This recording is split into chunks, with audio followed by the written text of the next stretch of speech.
So instead of like the pie being static and being the ratios of who owns what being changed, the pie is going to get larger and there'll be a healthy mix of both human and autonomous drivers. That extends the longevity of human drivers for another 5 years. But I still see this going to an eventual point in which we're not driving, but it sounds like that'll take, I just want to go faster, Jason.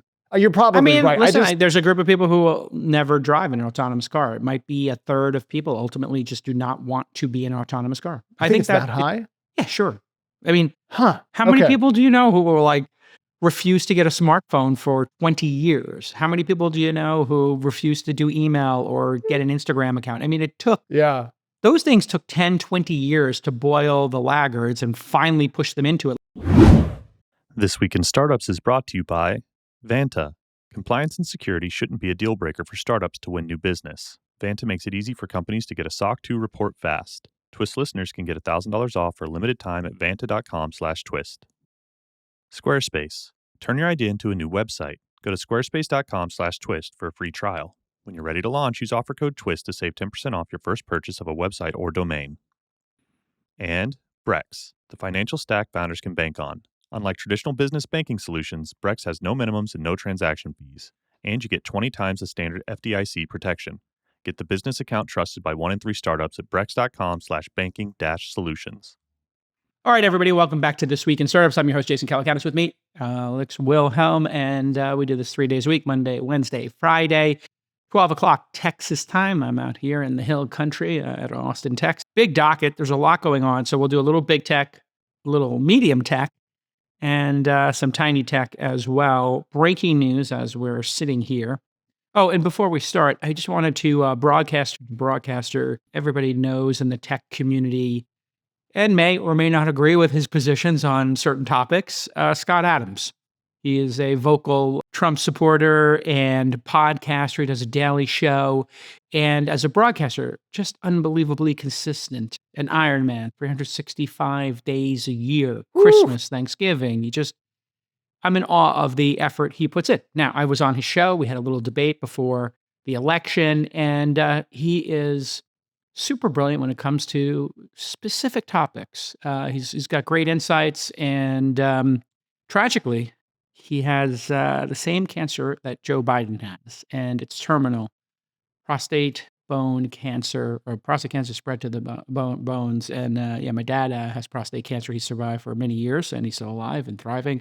To Scott Adams, broadcaster to broadcaster, and as a guest on your show, and friends online who trade DMs once in a while. You did a great job. And what an epic life, creating Dilbert and your podcast, and you inspired a lot of people with your books. And I always tell people inside my company or at startups, hey, systems over goals. And I was always a systems guy from the early days, doing Lotus Notes, Alex, and trying to make processes. But I never added that part, like, people have goals, but they don't create systems. And I heard him say that over and over again. And I was like, oh yeah, I'm a systems guy, but I never told people why the system is important. And, systems are important because if you create a good system, the goals take care of themselves. And he has really helped a lot of folks without knowing it. The people who are founders or who work for me, people I touch, I always tell them, hey, listen, create a system for that. I understand your goal. Your goal is pretty clear. You want to reach 1 million customers. What's the system by which you'll collect those customers and get them to not churn? Have you created any systems around that? They say, I don't know what you're talking about. And I explained it to them. Yeah, he says he's going to die this summer. And it just got me thinking, my gosh, we do all this broadcasting. We touch a lot of people. And I just wanted to let him know he touched me. And have a great final lap. And what a great life lived. Dilbert touched so many people. You got a little bumpy there along the way. He got canceled. There was a lot of brouhaha. He had spicy opinions. But none of that matters at the end of the day. I think the totality of the person matters and their intent matters. And I always thought his intent was to help people. He kind of raised me in a way because I read so much Dilbert growing up. I had like a stack of like the compendiums. Yeah, sure. And I learned words like paradigm from him because I thought it was pronounced paradigm because I never said it out loud. So I used that word out in the public once and got wrecked. But I used to be like the world's biggest Dilbert fan. And then I kind of grew out of my comic books phase, but like I read thousands of his strips. And even though I don't agree with him at all politically anymore, there's an impactful person who touched the law of the world with his art. We don't have to only judge someone in the last act of their life. And who cares He'll be about missed. political differences at the end of the day, right? Like it's a team sport. Everybody, it's like a blood sport. So yeah. Anyway, Yeah. broadcaster to broadcaster. What a career. What a career. All right. What's in the news? I know there's a breaking news story. I don't know if you want to start with that. Yeah.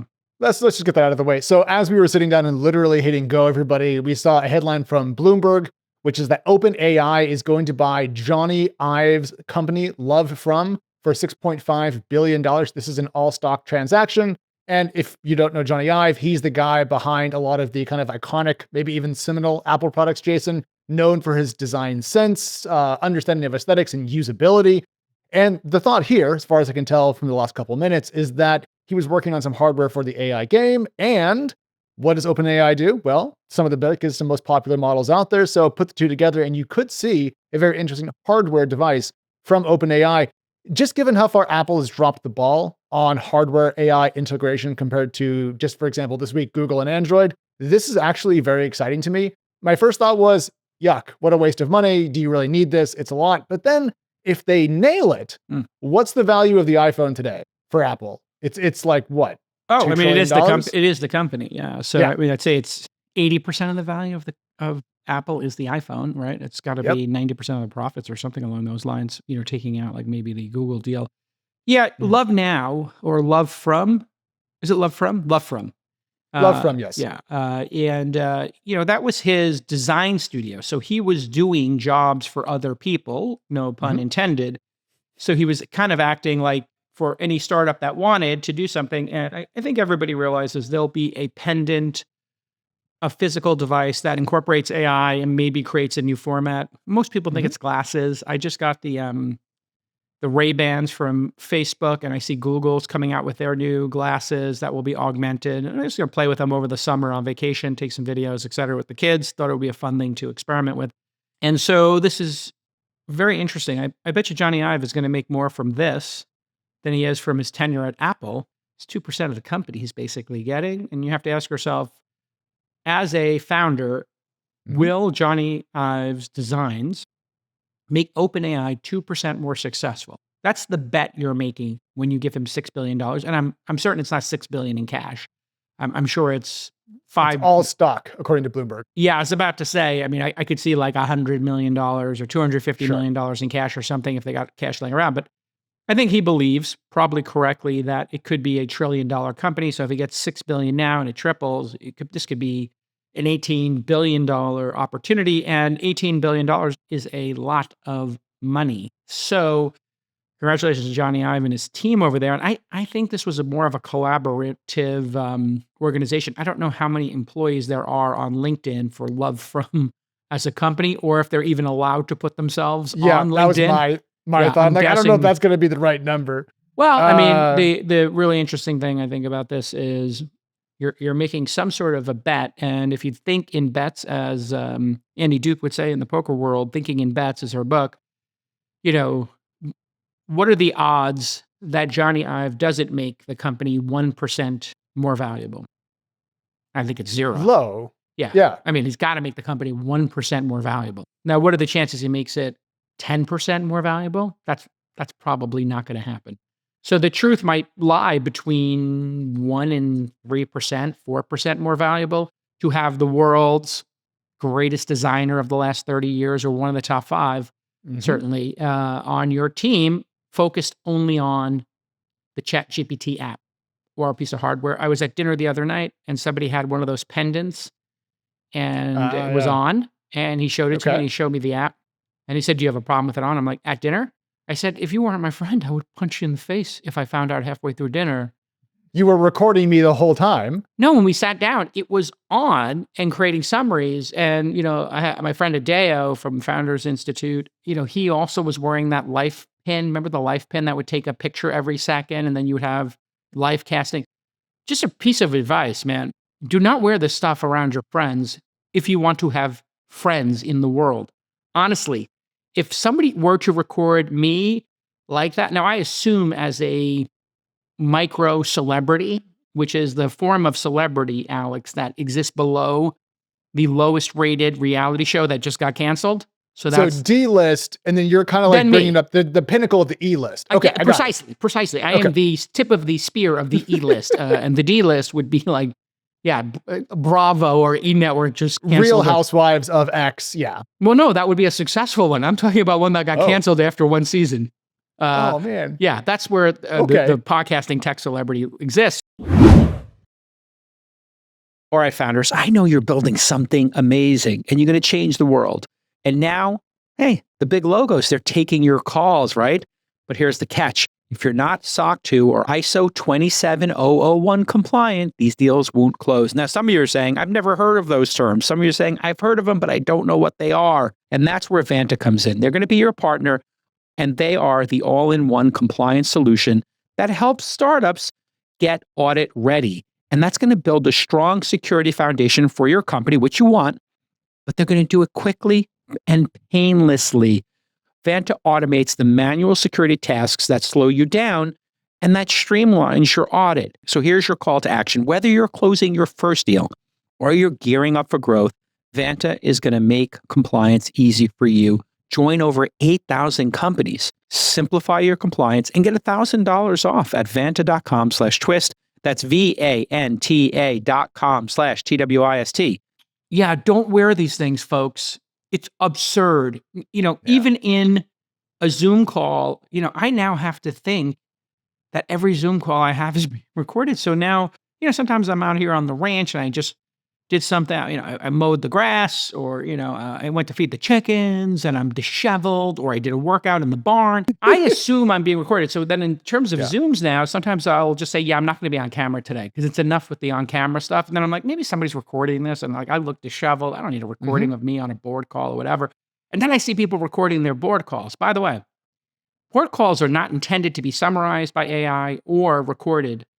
Talk to your counsel, but you're supposed to just take very top-level notes so you don't open yourself up to discovery in a lawsuit where, when you have an opposing attorney with an axe to grind and they had a transcript, they could just twist somebody's words around, as you've seen when people are on the stand who have had a phone call recorded or something. So anyway, the always-on recording stuff and those designs are really pernicious, and I think we are going to have laws around them, which will be similar to guns. So in Texas, people can request that you don't have a gun on their property, and you can put up a specific type of sign that they're not allowed to.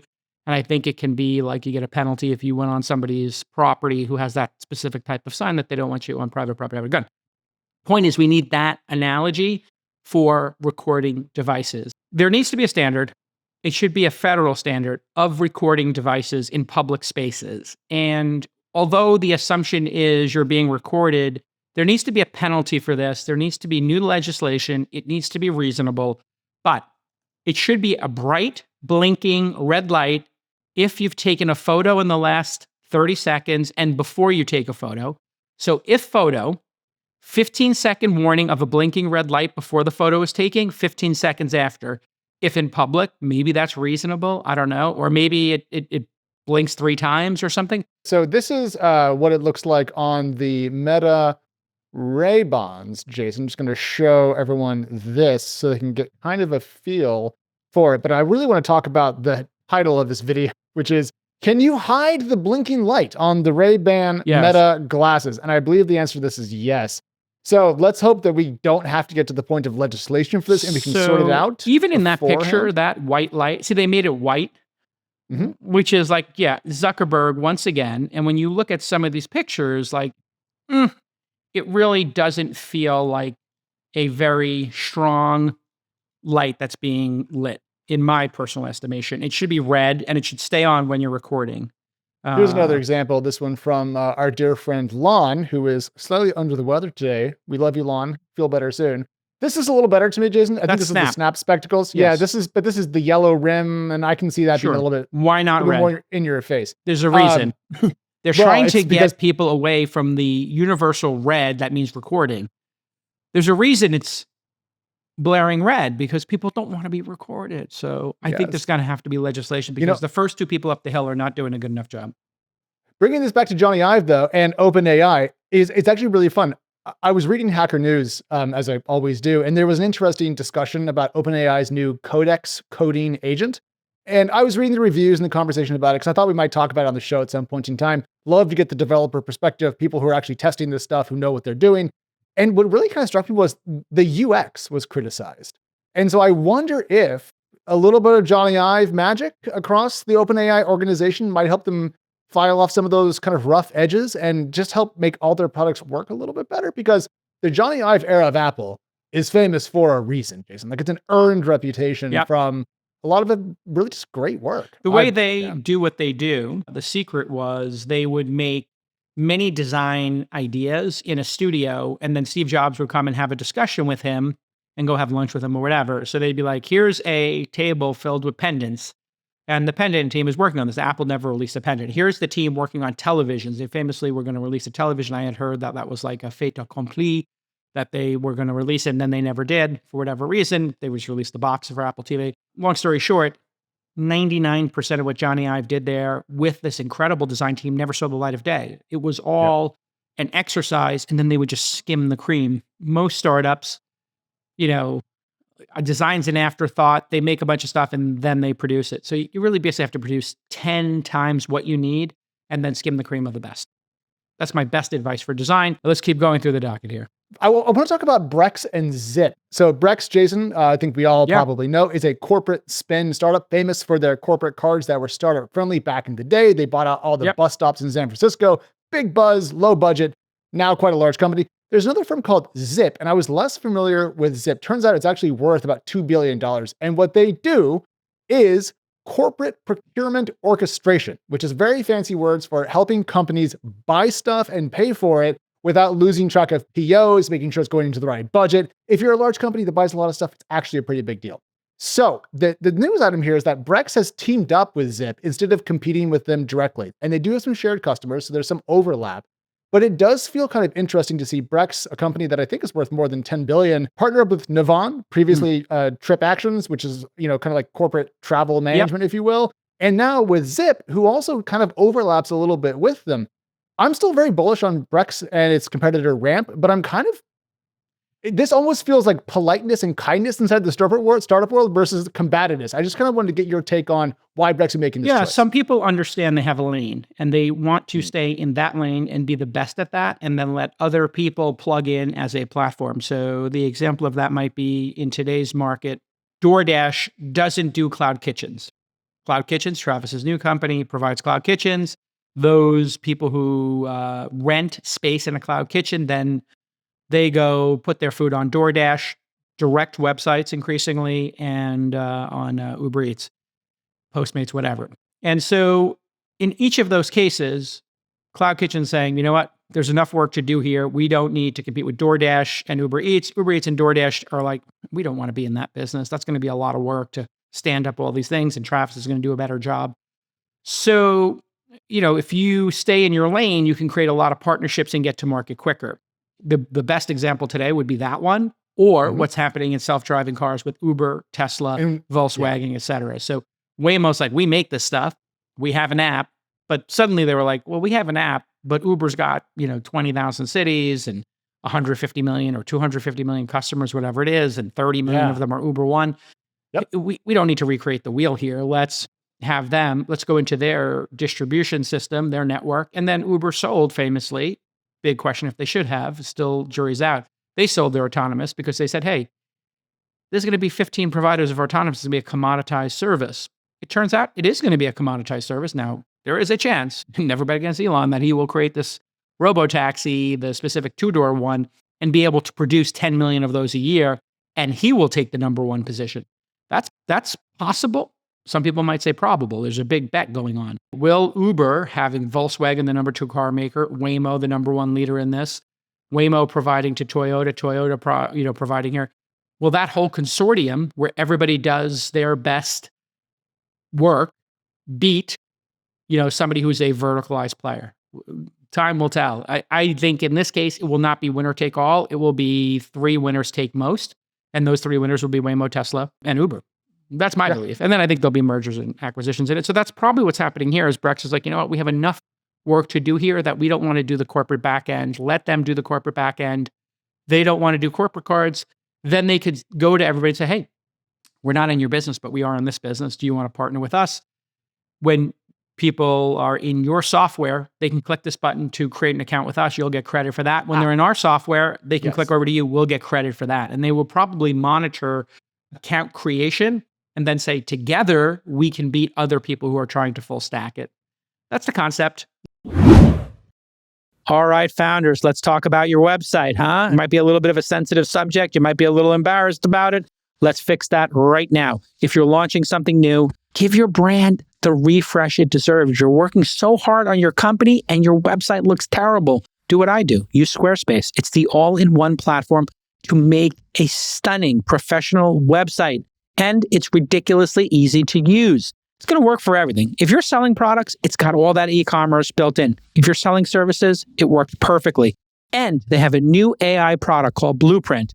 Want more control? Well, of course, you can choose one of the award-winning templates and use the intuitive drag and drop tools to make it your own. Easy peasy. Squarespace equals the most functional and beautiful website on planet Earth.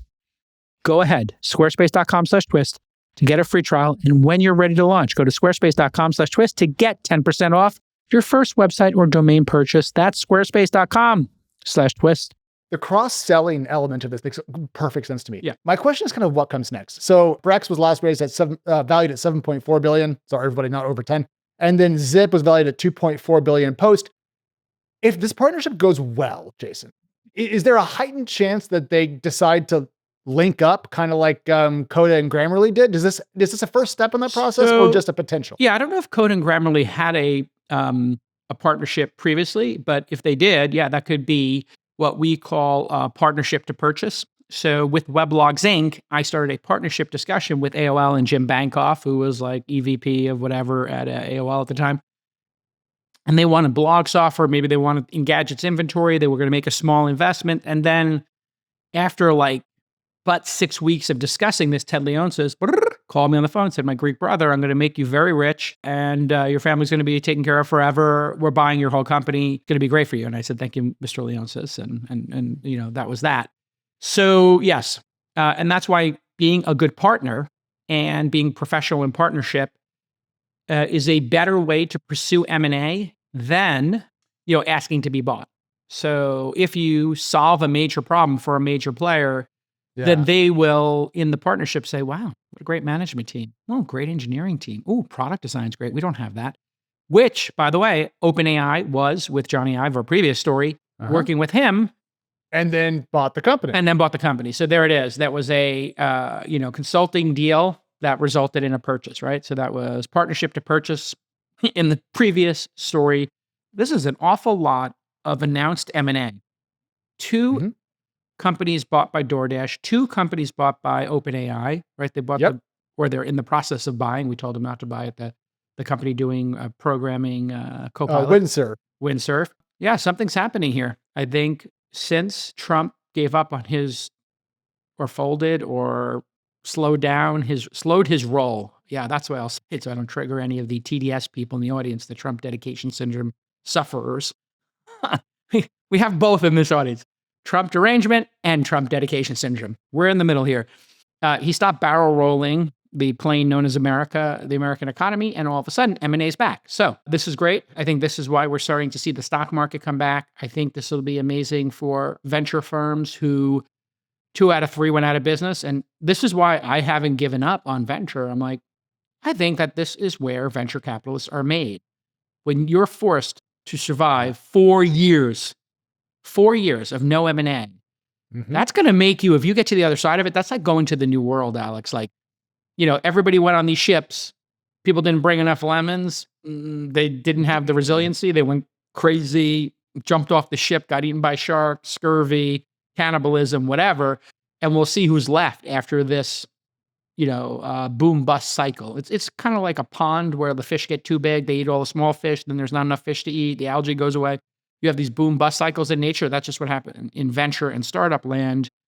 The startups don't have to worry about it because they can always raise money. But venture has been, this is the ice age. That's probably the best analogy. We're lived through. Who survives the ice age right now, right? And I can tell you, I'm sitting here with like a lot of saber-toothed tigers, coming at me, and woolly mammoth pelts around our team trying to stay warm while we wait for DPI to arrive. And sure enough, the secondary markets have started to wake up. Hey, are you interested in buying more of this company? Are you interested in selling some of this company? And the prices are anywhere from a flat to 90% discount of the peak, but transactions are occurring. So green shoots, folks. Just to are understand, here. Jason, 90% lower than the peak Yes. or 90% of the peak? 90% lower than the peak. So if somebody had let's say a $2 billion valuation, they might be a 200, 300, 400, $500 million offer for the common shares of those companies. Why? The employees selling common are behind the preference stack. So the preference stack might be what the company sells for if they raise too much money. That whole conversation of did you raise too much money? And is that, are you ever going to get past the preference stack? And what happens to common? That's literally what's happening now, quite literally. Okay, let's keep moving. Let's talk about Waymo reaching 10 million paid rides. I think this is very important. Waymo is a company that sits kind of in between the public and private markets, but certainly is one of the leading kind of American AI companies. And Jason, the latest news from them is that they have reached 10 million rides. And the reason why I think that matters is not just the big round number that we all love, but because they did half of that in the last 5 months, which implies about 1 million rides a month that are paid, which to me is like real commercial viability, because I have not heard a resurgence in Waymo runs over your dog or whatever. So it seems to me that as this ramps up, the technology really must be maturing to the point in which they can take on this much volume, which frankly, I think bodes well for Elon and company, because if the tech has gotten this far, maybe it's the right time to do something bigger. The real question is, how different are these two technologies, and how big of a part is LiDAR in Waymo's success, and how big a part of Tesla's success is their generalized driving technology? Waymo started with constrained areas and really trying to solve a constrained area problem where they were, let's just say, bespoke solutions, right? In a lot of cases for how to deal with this traffic circle. Now, large language models and reinforcement learning and just generalized AI is the route Elon has gone without LiDAR. And so that's the big question. That's a lot of hand-wringing. And Elon restated yesterday, hey, we're going to have these Austin testing units out at the end of the month. Wisely, it seems there will be safety remote drivers. So that's unclear if those people will be one-to-one. In other words, there'll be somebody sitting there with a joystick, or like literally with a Nintendo joystick or a steering wheel at Tesla HQ, one-to-one, just so there's not somebody in the car, so you get the feeling of a Waymo, but there's literally somebody in an office somewhere driving it. Now, Waymo says, we don't do that. We will, when there's a problem, tell the AI how to solve the problem. So if the AI was stuck because it's behind an ambulance, they say, okay, is there ability to make a U-turn here? Is there an extra lane to go around it? Is there, whatever. And sometimes they will draw, from what I understand, a line of which way it should go. Oh, that's cool. In this case, I think Tesla's going with because they're all 5G cars, LTE, a driver, but the latency's there. So, this is going to be a very consequential month. I would say July will be the consequential month. It's only opening up 10 cars to 20 cars with in a closed beta. This is also a very smart decision. If I was advising Elon, and I am not, or Tesla writ large, which I am not, I would have put the safety driver in for the first year, just so regulate for the whole year. I would have just said, listen, you're going to get in the car. There's going to be a person there. You're going to watch them use the software. They're not going to touch the wheel. But if something does happen where, a little kitty, or a baseball and a soccer ball goes running into the street, we're going to take over just out of an abundance of caution. And you get to talk to the person, and they'll explain to you the virtues of the Model Y, of which I just ordered my second Model Y, which will be you're going to get the updated... The Juniper update, the new one with the light beam on the back. So, congratulations to Waymo. This is going to have zero impact on the drivers. Now, why would I say that, right? Because you already have like a certain number of rides in San Francisco are being done by Waymo. I have a new theory based on data. I think what we're going to see is the same number or a growing driver base of humans for years while the autonomous ones get put into the market. And we're going to see the humans do the routes that the autonomous ones can't. So Ubers and Lyfts will be coming to the suburbs more, doing, so it'll expand the area of ride sharing. What's that going to do? People in the suburbs who couldn't wait 15 minutes for a ride, get it down to 5, they're going to start using it. And they're going to start using it for commutes. As a founder, you can't be putting business expenses on your personal card. Oh my God, that's a disaster. You should be taking those as business expenses and paying for them with pre-taxed dollars. Brex has built the killer banking experience, which will take your dollars further. They're going to protect your cash while extending your startup's runway. It's not just the Brex card, although people are over the moon. I'm literally looking at my new Brex card right now. Amazing. All the other great banking things you need: a checking account, treasury, and of course, FDIC insurance. Nearly 40% of startups fail because they run out of cash. 100% of startups cannot afford to make financial mistakes. It's hard enough to get product market fit. So get a great banking partner like Brex. That's the one I use. 20 times the standard FDIC protection through program banks, industry-leading yield on your cash. Yeah, earn a little cheddar, wet your beak. And the ability for you to send money worldwide at lightning speed. Brex is used by 1 in every 3 US startups, so get the financial stack that founders trust, including me, your boy JCal, at brex.com/banking-solutions. And that's going to be super powerful. At the last Uber demo day they did a week or two ago, they have a new system where you can say, this is my commute, this is the time I leave, and then it sends you active alerts. Hey, if you normally leave between 7:30 and 7:45, here's the cost. The cost is going up, the cost is going down, and this is when you should leave. So they created this very elegant product for daily commuters, which means Uber believes daily commutes are coming. The second thing is many parents are sending their kids to school in Waymos now. I think what we're going to see is autonomy takes over the city centers, 50, 60, 70% of that in the next couple of years, moving the other drivers out. The other drivers move out and get more rides that move faster. That'll net make them as much money because there'll be longer rides. So instead of the pie being static and being the ratios of who owns what being changed, the pie is going to get larger and there'll be a healthy mix of both human and autonomous drivers. That extends the longevity of human drivers for another 5 years. But I still see this going to an eventual point in which we're not driving. But it sounds like that'll take, I just want to go faster, Jason. You're probably right. Listen, there's a group of people who will never drive in an autonomous car. It might be a third of people ultimately just do not want to be in an autonomous car. I think it's that high? Yeah, sure. I mean, how many people do you know who will refuse to get a smartphone for 20 years? How many people do you know who refuse to do email or get an Instagram account? I mean, those things took 10, 20 years to boil the laggards and finally push them into it. If you're a laggard, the only reason you got a smartphone was because there were some things you could not do. It literally, you couldn't get an Uber on a flip phone. So there was this there were use cases that forced people into it. So eventually there will be a use case that forces people into it. All right, let's keep going.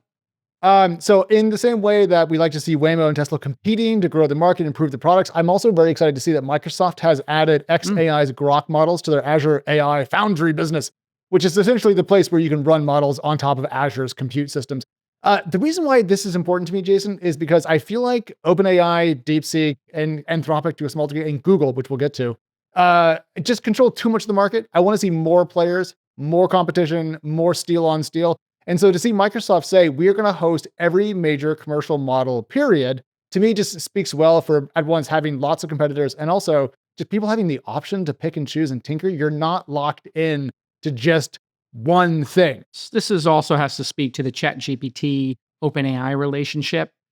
If you're running Azure, you need to support everything, obviously. And if you're Satya Nadella, you probably want to have a strong relationship with Elon in the chance that his model becomes better than ChatGPT's, which is a significant chance. I mean, betting against Elon has been a fool's errand for a long time. So he's definitely going to be number 1, 2, or 3. And, that could flip. So keep your relationships open. Why would you limit yourself to having a relationship with just the top, model right now? It's just topsy-turvy to me. I remember so vividly the era of Microsoft that was anti-open source, didn't want to work with other people, wanted to crush all markets. And now Satya's we want everybody to come party with us. Come on in. Okay, let's keep moving. So the Senate just advanced the stablecoin bill, the Genius Act. Now, this is not passed yet. We'll get to that in a second, but the context for everyone here is just this. If you take a look at the chart that I have on the screen, this is from our friends over at DeFi Llama.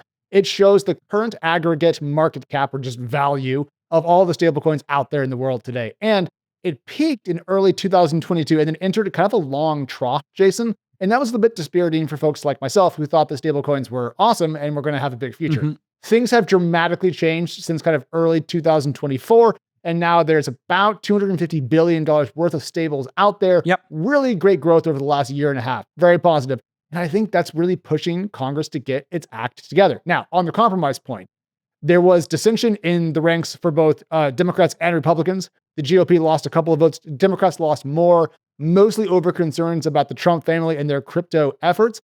But what matters is that, and we can always debate about the fine points here, but the big picture is we're going to probably get a strong, industry-friendly set of regulations for having stablecoins here in the US. And that means that I think every single technology company is going to be able to spin up their own stable, and there'll be some sort of liquidity between them all, and so they'll be fungible. But it's going to be kind of interesting to see every company managing payments in this way. So people didn't want to do it because they were concerned about the Trump meme coin or Trump's family's connections to stablecoins? That was the reason? Or was it because they didn't have other nuances in this legislation around tether and offshore and know your customer? What was the actual reason people dissented? Do we know? I think it's not just one answer. I think some people are anti-crypto, and I would loosely put Elizabeth Warren, Senator, in that group. Some people felt that the World Liberty Financial stablecoin deal to fund Binance from, was it the UAE, was indicative of that stablecoins need to have more structure and stability around how they're regulated, and that sort of transaction shouldn't be allowed. But I think also just some bad blood there between Democrats and the Trump family. The key thing here is that American companies based in America that have a Big Four accounting firm auditing them, as opposed to Tether, which has had attestations, and I guess Howard Lutnick's previous firm, Cantor Fitzgerald, is trying to work with them to clean things up. I'm interpreting maybe their involvement in it. And I think a lot of this has to do with Lutnick and Tether. That's not being spoken about here, but in my estimation, Howard Lutnick stands to have massive gains at his firm. Now, I don't know if he's sheltered from them because he's part of the administration or cabinet, I guess. So I don't know the exact details there, but I do think there's probably Democrats as well looking at the Tether issue. And they had that congressional hearing, I believe, where Tether was sort of taken to task because of the attestations, the history of the firm, and then how people are using the stablecoins. If stablecoins are going to exist, I think we should not allow offshore companies to operate without an onshore entity, without a board, without insurance, without regulation. It should be an onshoring, American only. So this Genius Act, which I don't know, and I have some questions about that, maybe we can answer in the next episode or the audience can help us out with. I really want to understand offshore companies. I really want to understand, know your customer and how people use these. Of course, the Tethers of the world will claim, well, we can track how people use them. But, typically when people burn their Tethers and they've traded them 10 times, yes, there's a trail, but whoever was at the start of that trail is long gone and absconded and done human trafficking, terrorism, etc. There needs to be very tight regulations on who's trading stablecoins, how they're trading them, know your customer. And that's really the offshoring I want to understand. That's the details that needs to be in this Genius Act that I don't think are. There's a little bit of a weirdness that we should talk about, because when we think about the Genius Act, which, by the way, if you didn't know, stands for the Guiding and Establishing National Innovation for U.S. Stablecoins Act, which is the most hilarious backronym ever. There's kind of two tiers of regulation, Jason. There's stablecoins that have more than 10 billion AUM, so 10 million like $1 units out in the market. And if you're over that level, you're privy to the federal regulations. If you're under that, state level, or you can choose that. My concern is that some states may have overly loose standards to attract smaller stablecoins, and that we could then run into some of the KYC, offshoring, just the stuff that we don't want to see pollute the USD ecosystem, because most stables are USD backed and so forth. So I almost wonder a little bit about the distinction between big stables and little stables and the different regulatory regimes they go into under.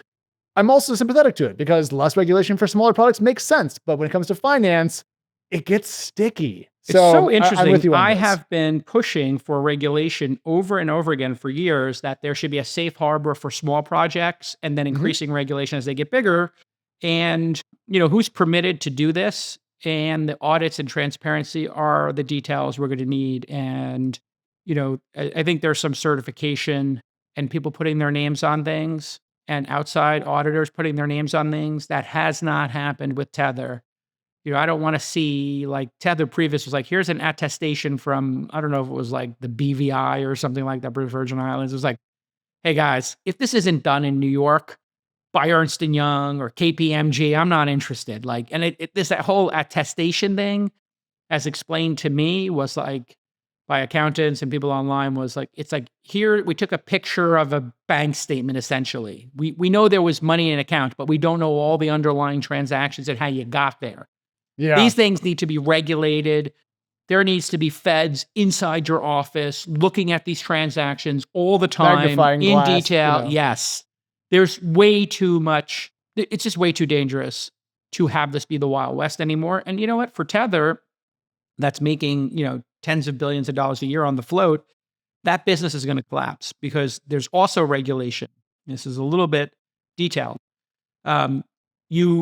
They want you to be able to buy stablecoins and then share the interest with you on them. So an interest-bearing stablecoin account is the next piece of dialogue you'll start hearing, because I was talking to some people off the record and they're like short Tether. They're not literally short Tether, but they're short theoretically Tether because instead of, Tether's making 5, 6, 7%, whatever it is, off these treasuries and other devices they have with people's deposits. What happens when you say, I'll give you 5%, I'll keep 1 point. You get 5 points, I get 1 point. Well, why would you ever use Tether? Yeah. So you'll have 85% contraction in the revenue generated here, which is what should happen. Like, what idiots are the only people who would leave like $1 billion in a stable coin are probably people and let Tether take 5% and make 50 million on that are probably people who have some shaky relationship in their transactions. That's my interpretation, and I'm no expert, but this industry needs to get cleaned up. And of course, when you hear people, and I'll end on this, Alex, whenever you hear people saying, well, criminals do this and this, I mean, you can bring a suitcase with $100 bills. Whenever you hear people talking about like how criminals do stuff, and that's a justification for them being marginally better than them, those people are typically criminals. Oh, yes. Yes. It's my experience. I'm not saying Tether's criminals. I'm just saying in my experience, the people who are like, there's criminals who have done far worse. I'm like, probably should get a magnifying glass on whoever said that. Jason, we need to talk about Polymarkets.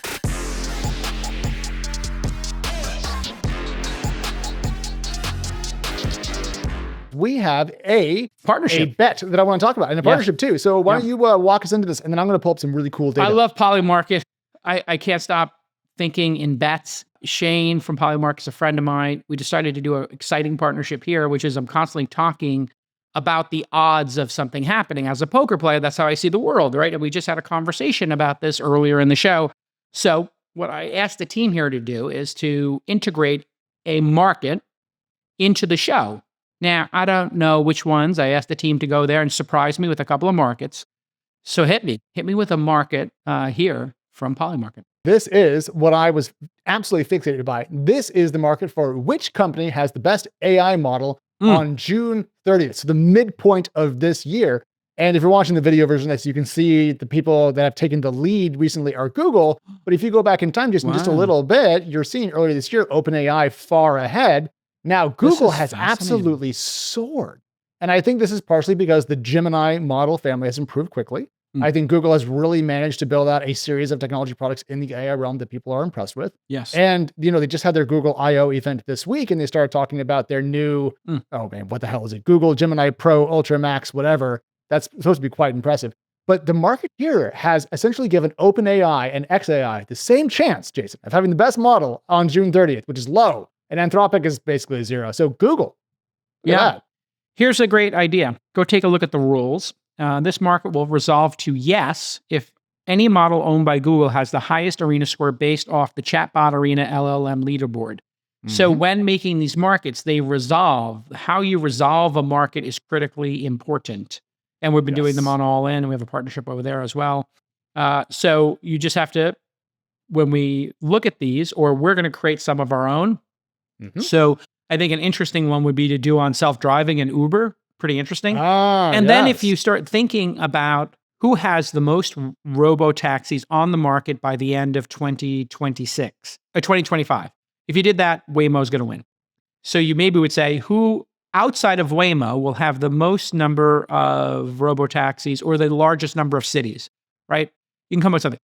And then you could say, how many cities will Uber have robo-taxis on the ground at? And today, you have the WeRide folks, Pony AI, Waymo, and then Volkswagen's coming. And then you have to define robo-taxi with the safety driver or not. And so I would like to know, just even with safety drivers, how many different cities you have. That's like a very interesting wager. It's a very interesting market, I should say. And as a market, what's interesting about that is then people could say, well, yeah, I mean, maybe Waymo's going to just go very wide but not deep, or maybe Uber's going to go really wide, not deep. You kind of start to have to think about things in order to pick which outcome you think is going to happen. The reason these outcome markets are very interesting to me is if you had a large position in Uber, you could place a wager, you could pick a side that would be Uber not winning, which would then hedge you against your Uber stock. Or if you were a Tesla shareholder and you were like, okay, Tesla has 1 million, cars on the road next year. What are the chances of that happening? If you bet against it, but you're a Tesla shareholder and they don't hit it and the share goes down or Tesla's flat, you would win this bet. Right. So you could place a wager. I don't know exactly how they phrase these, but you could pick which outcome.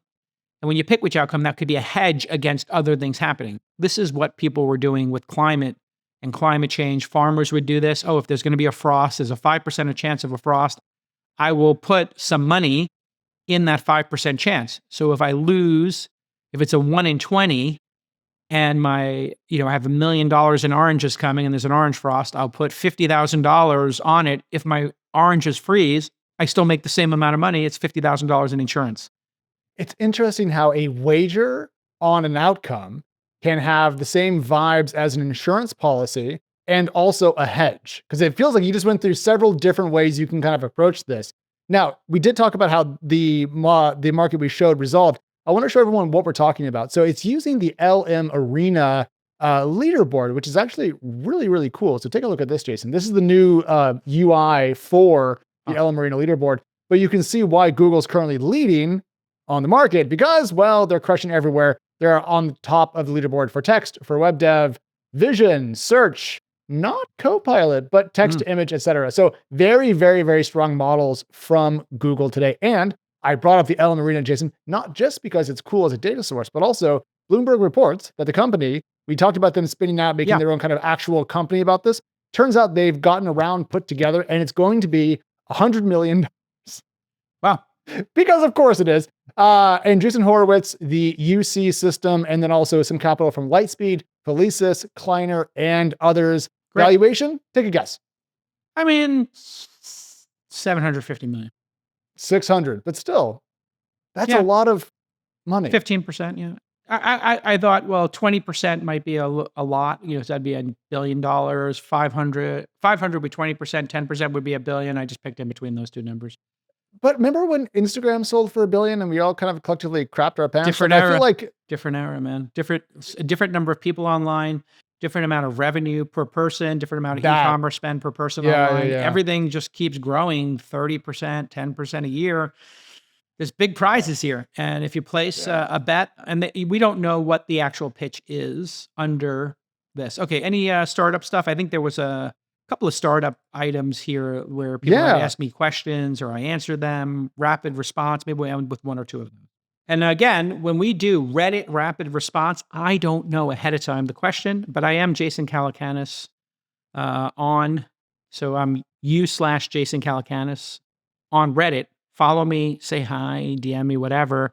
And go look for me answering questions in anti-work. I love anti-work. I love engaging with people who hate capitalism because I want to convert them in some ways, but I also want to understand their hatred of free markets, competition, and capitalism. Just helps You're me like sharpen my position. Yeah. a secret vegan going to the barbecue. That's Jason in anti-work. Yes. All right. That is me in So anti-work, exactly. from Lon and the r/startups subreddit, I absolutely love that place. I read it every single day. There's a great question that I think we should talk about. So Okay. how can I build a marketplace from scratch? Jason, people Okay. talk a lot about the chicken and the egg problem, Sure. how to get early momentum going. They want to know what's the best way to launch a marketplace. I know you're supposed to have supply before launching, probably do that, but I'm not sure about how to reach the first customers apart from people they know.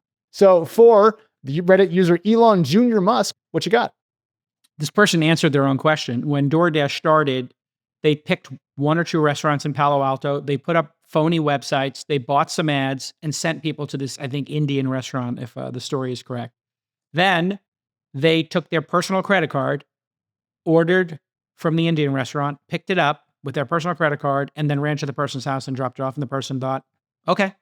Right. They didn't even question it. They had no idea that this marketplace was glued together by literally you taking the name of a restaurant, let's call it Palo Alto Dosa, and they didn't have a website, they didn't have online ordering. You put up Palo Alto Dosa, you put the menu, you say pick what you want. They vibe coded something, or in that case, actually coded. And then they bought ads against it and said Indian food Palo Alto delivery, and then finally got somebody to order. The order came in. They were like, what? An order came in? And then they went and just called the order in on the phone and got it to the person. So there's your example. When you get going, you could offer people some amount of a base guarantee. That's a more advanced technique when you have funding, perhaps. And you really want to be in a certain geo or a certain vertical. So let's say you wanted to do all home services, painting, painting cabinets, I don't know, gardening, pool cleaning. Just start with pool cleaning. Sure. Find 10 pool cleaners. Do phone calls and interviews with them and say, I'm making a marketplace for home services. Pool cleaning is what we're going after. I just want to understand what you charge. And I was wondering if I could send you the ability to get a customer, and I'll text message you the customer, what they want. And we're trying to achieve 24-hour turnaround, if not same day. And we'll pay a premium for that. Might you be interested in being part of this? And they'll be like, yeah, sure. Here's my phone number. We're done. And so that's how these things all get together. They're done in ways that don't scale. And your friends and your sweat equity are part of that equation. Yes. If DoorDash used the 4 DoorDash founders as the first 4 DoorDashers, the end. Yeah. So you are the supply. So go clean the pool Elon, yourself in this analogy. Or if you're a banker, go drive Uber for a bit to get the deal. Elon Jr. Musk does talk about in his Reddit post the importance of marketing and so forth. And you did touch on the supply side, Jason, but on the demand side, when the DoorDash guys were putting together their ads to get their first couple of orders in, what do we know about that? And what do you recommend for founders today who might be cash strapped that are looking to build out that other side of the marketplace? Yeah, I mean, it's super easy. You can, if you're in a specific geo and a specific vertical, you would be surprised how affordable Google search ads are. You could be paying $1 or $2 a click. So, you might only need $100 to $500 to run this test. If you can't get $100 to $500 together, you probably shouldn't be a founder. So there's pretty easy ways to do this. And of course, you could make a mailing list of everybody on your campus and, test it there if you were doing like the DoorDash example, or delivering people or doing a laundry service. You could just find the first 50 customers amongst your friend group in a neighborhood. Or you could offer people $10 off your, let's say this is the pool cleaning service. You just go on Google Maps. You find everybody who's got a pool by looking at satellite photos. You literally just see them. Yes. Correct. You then print out flyers. You then hang them on people's doors and slide them under their things. And if the person happens to open the door when you say, hi, I'm an entrepreneur. I started this company. Please don't kill me. And then you get that person 100% as a customer. I bought a laser printer from Brother for like $150 and paper's free. It's like $100 for 1,000 pieces of paper. You just laser print the offer and you hand sign them. Say, hey, my name's Jason. And Alex. We've started a new marketplace for pool cleaners. We want to save you money and we want it to be on demand and easy breezy. Just text us if you need your pool serviced anytime, and we'll put you on a weekly thing. And here's the price. Boom. And you can trust us because we live in the area. I would say the door hanging flyer thing, door to door thing, a lot of founders don't do. It works. Emailing people next door. If you were doing again in a geo, next door is a good place to do it because you can find all your neighbors. And so once you find all your neighbors, you can start messaging them, or you can literally just fake it.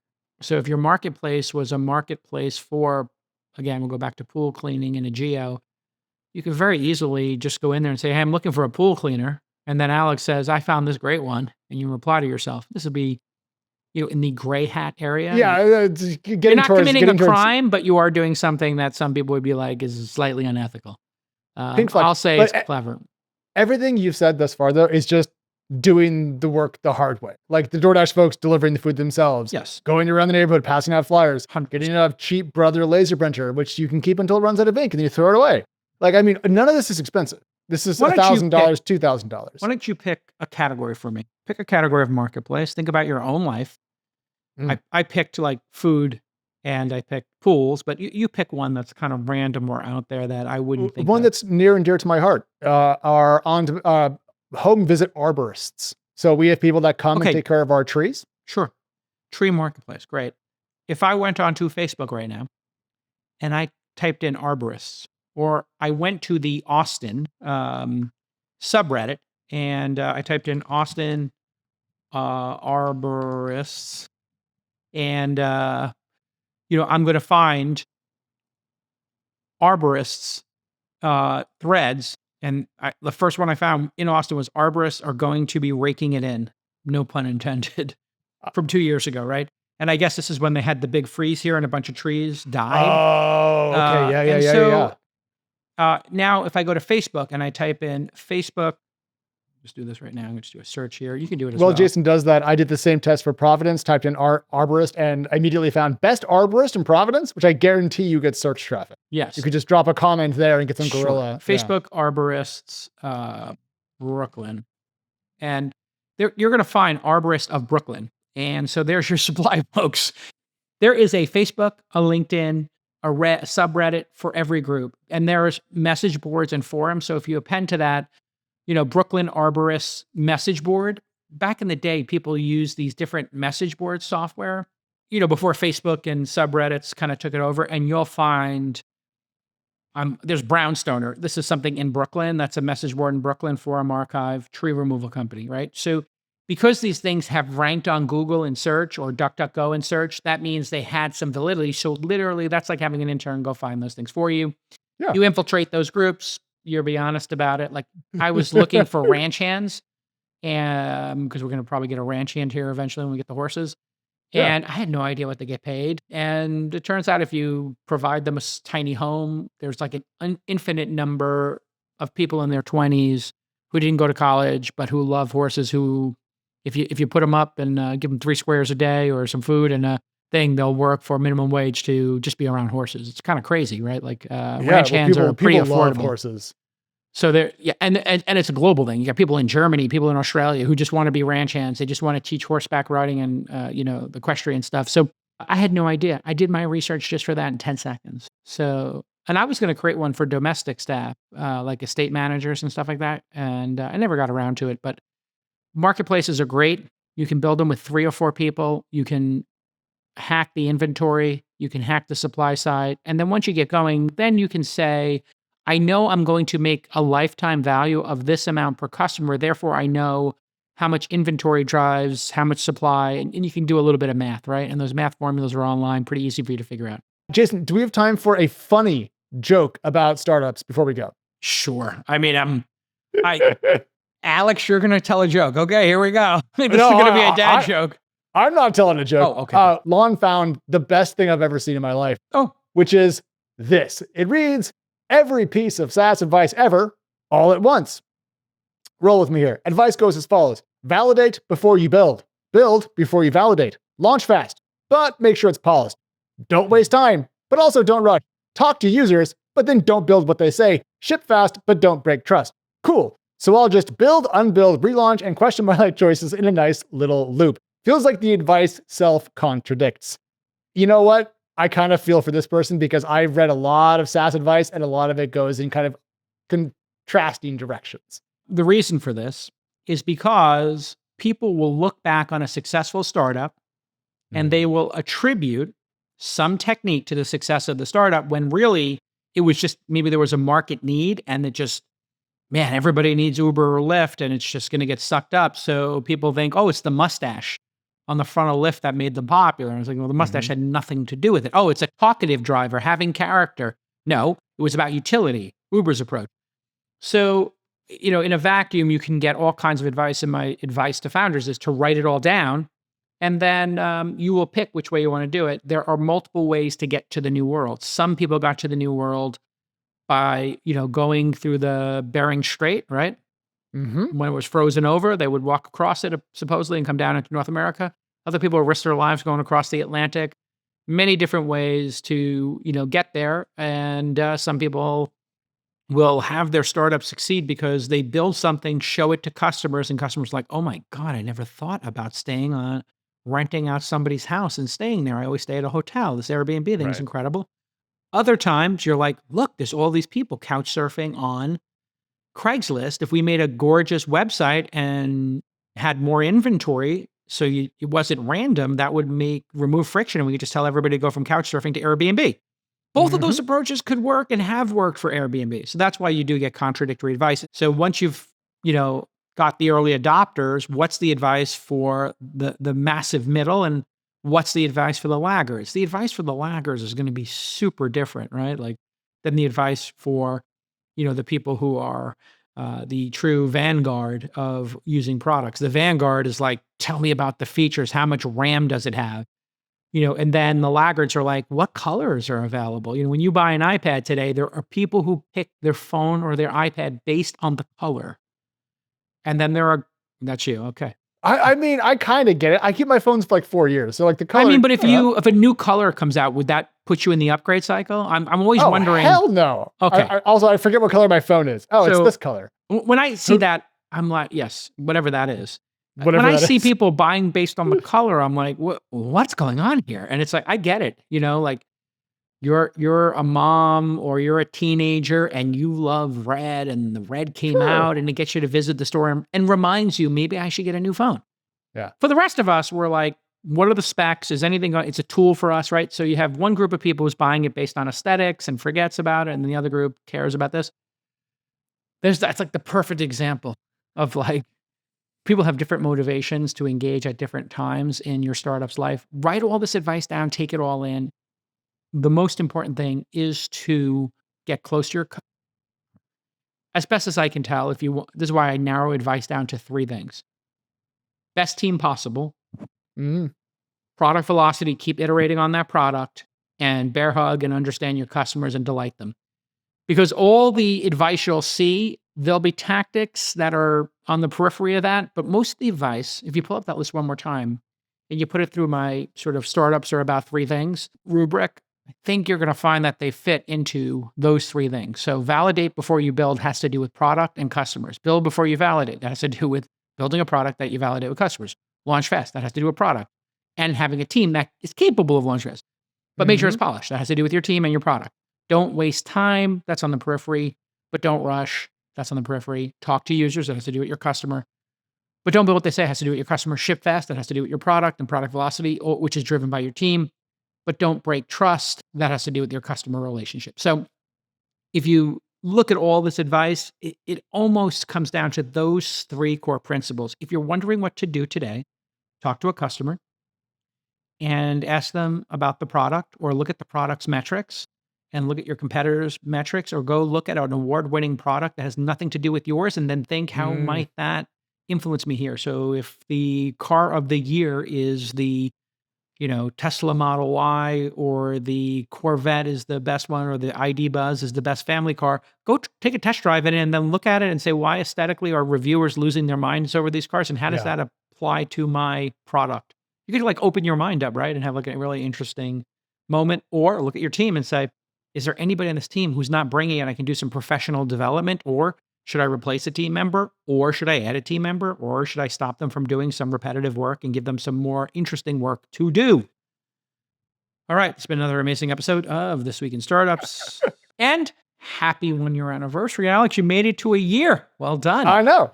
It cost me all my hair and half my sanity, but ladies and gentlemen, year 2, let's do it. Let's do it. Let's double down here. Let's get focused. X.com/Alex.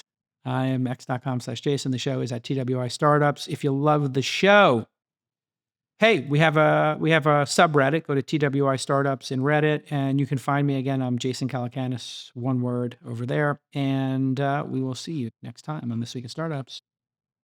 Bye, everybody. Bye-bye. There you go.